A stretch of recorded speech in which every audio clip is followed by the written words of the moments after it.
All right, so I want to give you some insight into how I'm making these videos and my kind of philosophy around these, and also my experience on YouTube.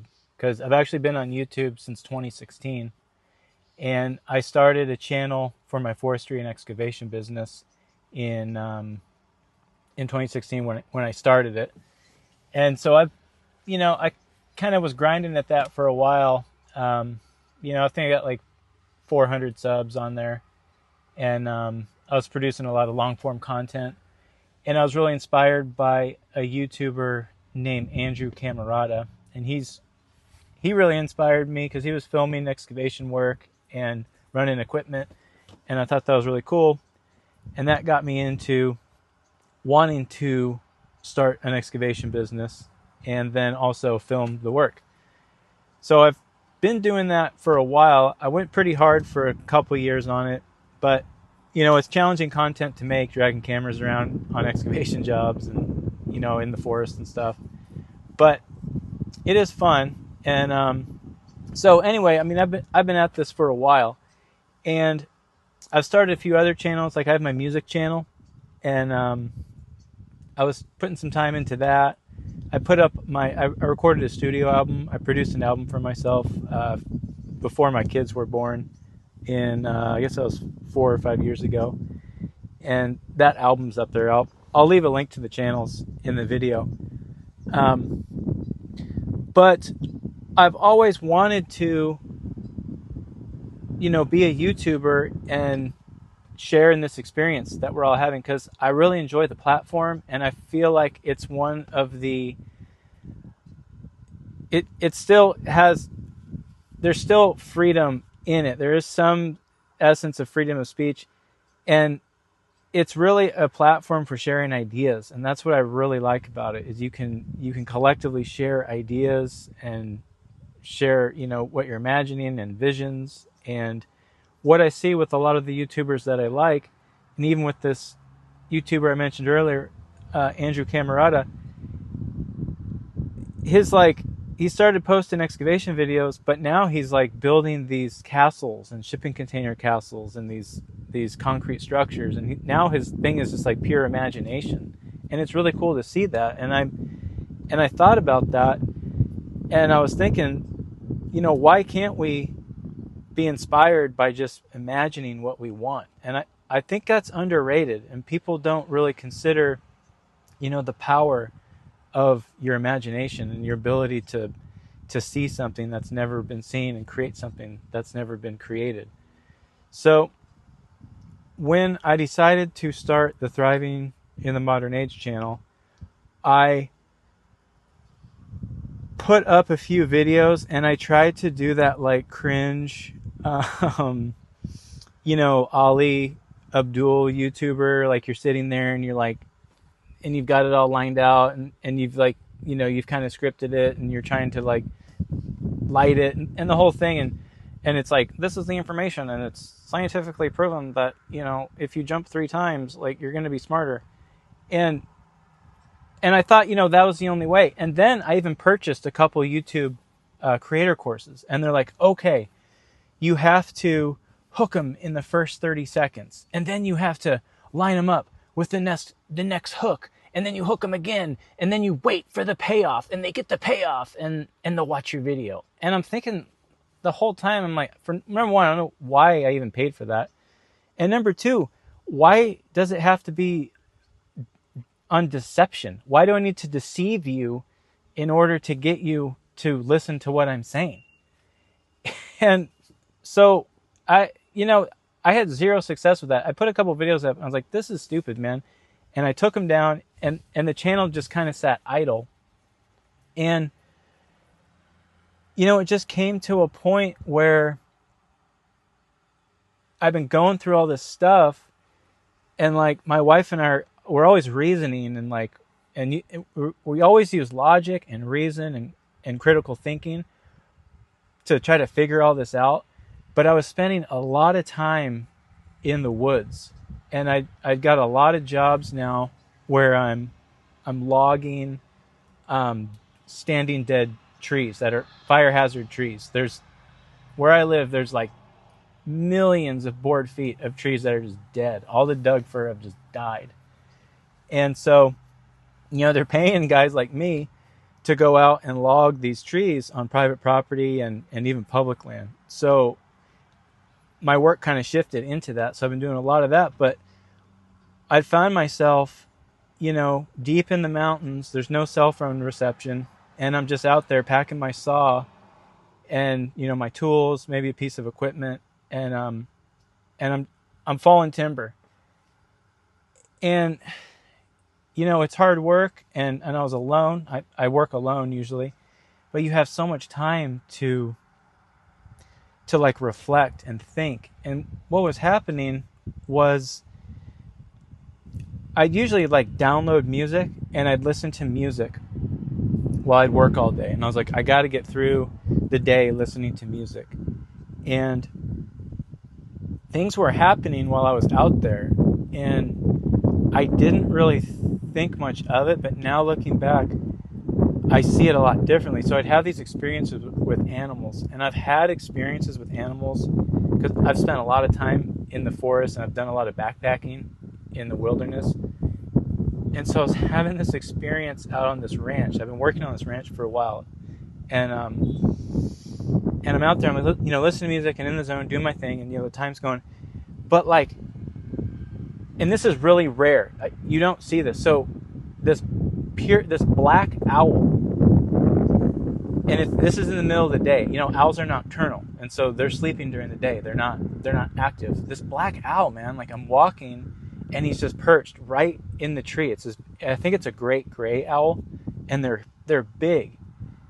This giant owl is just sitting there looking at me, and I'm like, okay, well, that's crazy. You see this owl, and I don't think much of it. And I told my wife about it, and she's like, well, that's strange because it was up and at him during the day. And I said, yeah, it was flying around. It was kind of hunting too. And then we learned about it and said, yeah, what happens is like this genetic anomaly with these owls where they turn black. They're black. They're very dark gray and black. And it makes it so they get kicked out of like breeding and being with other owls.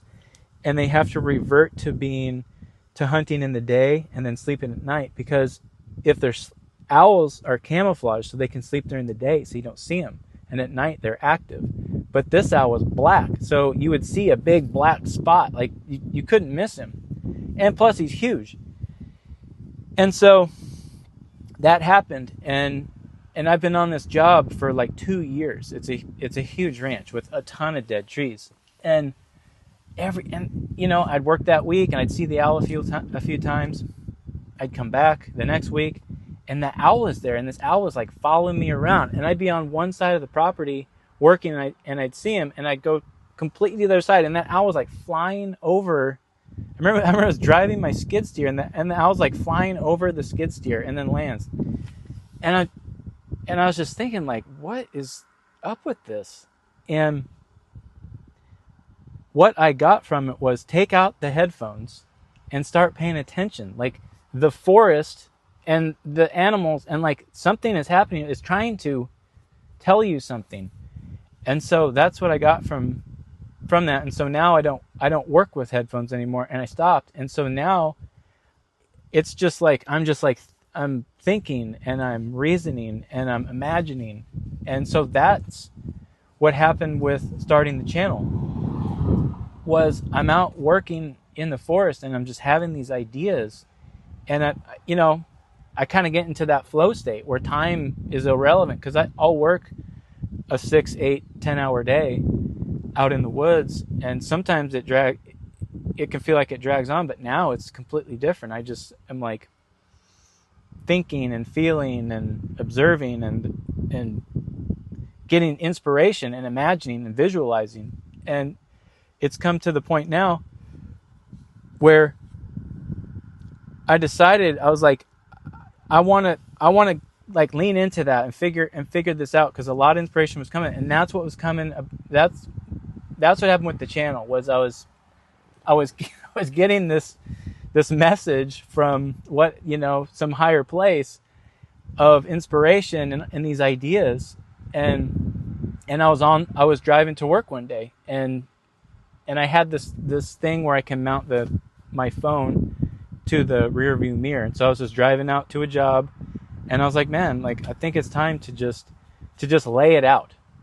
And it wasn't, there's no deception in what I'm doing. It's just like me reflecting on my experiences and my stories that I have, because like I said, no one can take your story from you. And I thought,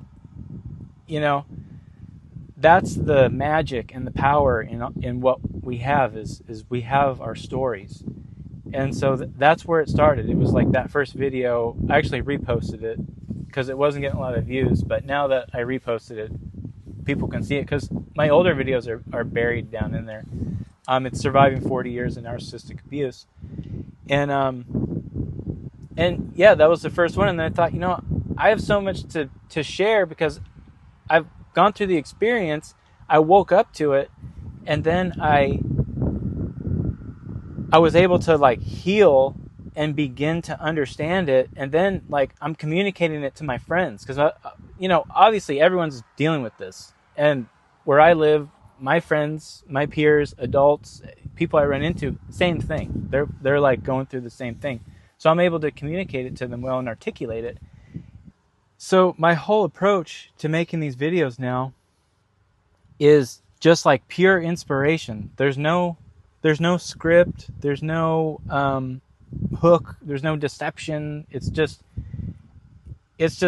what comes to me. And like, I'm making a video every single day, and that does seem like a lot, but not really. Like every day, because I'm not listening to music all the time, and I'm not so distracted. So a lot of the time when I'm doing stuff, like, I mowed a few acres today. That was just time spent thinking. I was having so many ideas for videos and content, and just like visions for the future, and like what we can build with all of this. Because, man, the response that you have given, that everyone has given, is just, it's huge, and the channel is just cooking, and it's so inspirational. Like, I'm really trying to read all the comments, because there's a lot, like I said in a previous video, there's a lot of tragedy on there, and there's also a lot of hope. And it's amazing to read everyone's stories, and it's cool that now this platform exists. Like, it's kind of out of my hands as far as it's this little ecosystem that's just growing, and people are sharing and commenting, and I'm just like feeding to it. And so the way I'm making these, I'm just keeping it as simple as possible, and I really just want to convey simple concepts and articulate to the best I can. And obviously I'm not perfect. I mean, there's videos where I mess up, and I'll kind of lose my train of thought, but I don't even care. Like, I don't even edit. I just make the video, put it into Final Cut. I'll add a couple blacks, a black in and a black out, and that's it. I did upgrade the sound, because everyone was complaining because the diesel truck is so loud. And that truck, man, when I drive in that truck for like, if I'm having to drive in that thing all day, just the volume is very draining. So I actually wear earplugs if I'm having to haul equipment or something in that truck. But anyway, and like, you are a big part of it, because just the interaction and the commenting and the support, it brings like all this inspiration. And so, that's the format. It's like, I'm just going to let happen. I'm just going to let whatever's going to come through, just come through, and just try to bring that forward. Because I experienced it, and I never reflected on it, and I really should have leaned into it more, was when I was really doing a lot of music. I've played music for like 20 years. I've been in a ton of bands, and I had this house, and it was like this crash pad for all my band buddies, and like, everyone's like smoking weed and drinking, and we're like, the band lived there. I had that house for like 10 years, man. And and the band lived there. It was like playing music constantly. We're always having barbecues, gigging, every weekend, just in like our little town. But we were like little rock stars, and so I had this big kind of like living room, and I just had a PA system set up there, just all the time. It was just ready to go. So a lot of times I would just have my guitar with a mic, a vocal mic and a instrument mic, and then I'd have the speaker set up. I'd flip on the PA, and I'd just start strumming chords. And one time I was standing there and I was all alone in the house, and it was cool because I could put reverb on the vocals, and it'd be sounding really good. And I was sitting there playing this chord progression, and this song just like came into me out of nowhere. And it's a story about this kid and his dad are miners, and they're miners in this coal mine, and the kid and the dad are at work, and one of the tunnels in the mine collapses, and the dad dies, and the kid hears it, and he's like, I was in tunnel 13, dad was in number 9. I heard a crash and the dust settled. I lost my pod in number 9. And the chorus is, miner's life, it's a life that I know. Is it miner's life? It's a life that I know. I can't remember the chorus. Anyway, the mom ends up committing suicide. He's got 2 sisters. They pack up their bags and they head to another coal operation. And it's just like, but anyway, I didn't make that up. Like, it just came into me, this whole story. And it's like the verses and the choruses. It's a long song.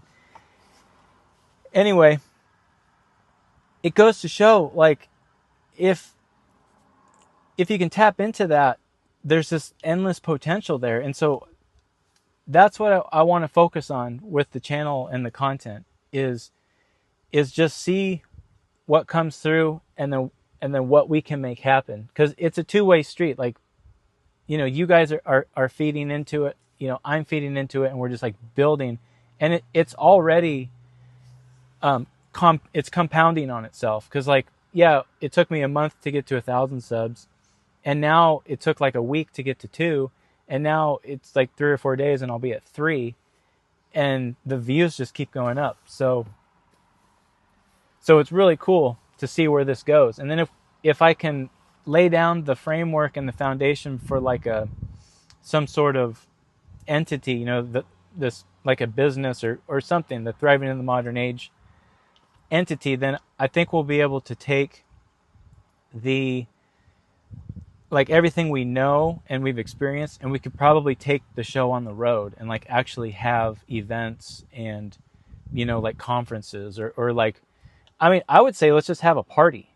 You know what I mean? Like, why don't we have a big party, and like I could rent out some like super dope resort or something that we could all just go to, and there could be live music and like really good food, and everyone's hanging out, and it's beautiful and peaceful, and we're like sharing stories and offering insight and advice. And then I could like bring people, like people who like help, like health people and exercise people, and people who know healing, and you know what I mean. And we could just have these parties and these gatherings and hang out and learn so much, and then we could visualize something even bigger than that. So anyway, you get what I mean. But I'm really excited, and I'm super thankful, and it's really cool. What's interesting too is like I have like no time. I mean, just even to break away to make this video, like the baby's sleeping and my wife is with our daughter, and she's like, okay, like we got to go, take the kids. And I'm like, oh, let me just drive down the road here, and I'll make a video real fast. So I have like no time, but I'm being super productive with like this little bit of time. Another thing that I do is I wake up every day at like 3 a.m., like 3 or 3:30. And so I have this kind of window in the morning between 3 and 6 when the family's still asleep. So I'll get up at 3 and I'll do my routine, and then I'll be able to upload a video and read some comments and answer some stuff, And then I've been building the website, so I've just been working on that. And I read a lot. I try to read for an hour every morning. So anyway, that's the philosophy behind the channel. It's not like it's like never been done, but it's new and unique to me, and I think you like it. So I'm just going to keep it going. And yeah, anyway, appreciate it. And I'm going to head down the road and get back to the house. So appreciate you and have a good rest of your day.